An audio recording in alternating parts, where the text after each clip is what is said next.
Ukhomentile kusisi wathi-ke ucela simchazele ukuthi-ke ingabe kuchaza ukuthini ukuphupha ifoni. Sokhuluma-ke namhlanje ngefoni ukuthi-ke ingabe kuchaza ukuthini. Ukuphupha-ke ngamafoni kungase-ke kube izinto ezimbalwa nje. Kungaba-ke uphawu lomsebenzi wakho noma into nje oyenza kaningi, kanti-ke lento isihleli engqondweni. Kulesihloko-ke esinikwe usisi sokhuluma nje ngezizathu-ke ukuthi kungani-ke siphupha ngamafoni. Ingabe kusho ukuthini-ke ukuphupha ngamafoni? Ukuphupha ngamafoni kusho ukuthi-ke cishe unomuzwa onamandla wokulangazelela-ke umuntu-ke omkhathalelayo. Ifoni yakho-ke ingaba yinto-ke ofuna ukuyinqamula. Mhlawumbe-ke idinga ukugxila kuyona kakhulu noma-ke kube ukuthi-ke yinto ofokase kuyo kakhulu, ingakho ogcine usuyiphupha.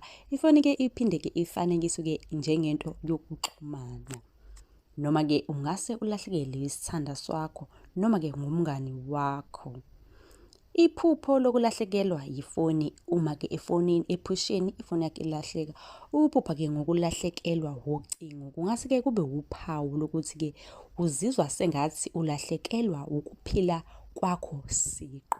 Kuningi-ke okwenzekayo futhi-ke isikhathi sokuhlehla futhi uthole ukuthi yini ebalulekile. Leli phupho-ke lingase libe umqondo onhlanhlathayo kanye nelimbono yezinkinga eziningi empilweni. Kuthiwa-ke ukubikezela-ke izinkinga ongase-ke ubhekane nazo empilweni yakho.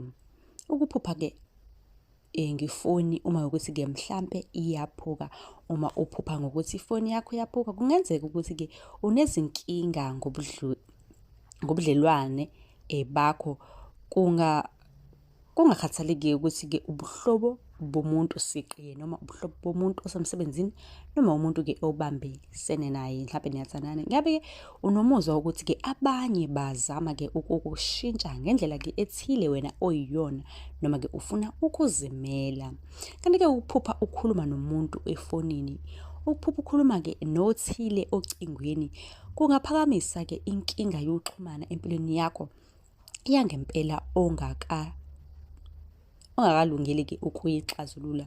Kungenzeka ukuthi-ke indlela abaphansi abase bexhumana ngayo nawe kube ukuthi-ke mhlampe khona udaba abafisa ukukutshela lona. Ingakho-ke usuke ukhuluma nefoni ephusheni usuke uxhumene nabo.